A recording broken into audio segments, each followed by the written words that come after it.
This is how most people conceptualize politics, and in this respect, Ayn Rand is extraordinarily normal, alarmingly normal. Really?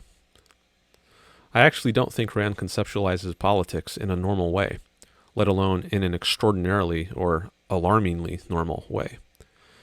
For instance, many people see so-called liberals and conservatives as being at odds, but Rand sees them as fundamentally similar, as merely two sides of the same coin, each of which is opposed to freedom. Here's a relevant passage from Ayn Rand.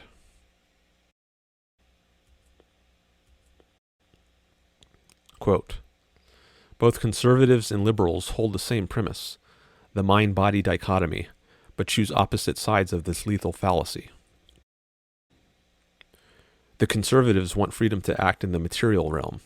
They tend to oppose government control of production, of industry, of trade, of business, of physical goods, of material wealth.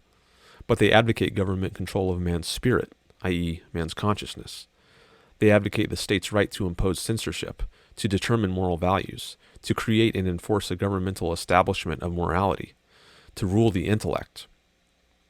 The liberals want freedom to act in the spiritual realm.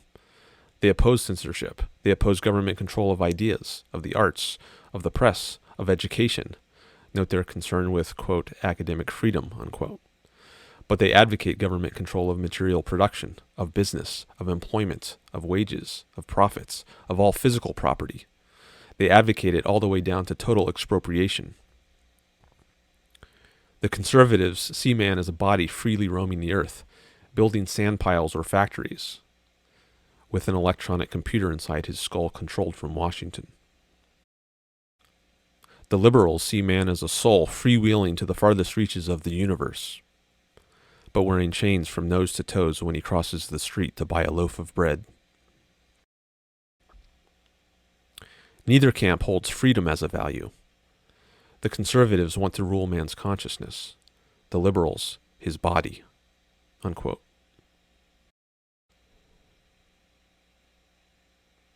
I'll just add here that in some ways I think things might have gotten worse for one or both of these camps since Rand wrote that in 1973.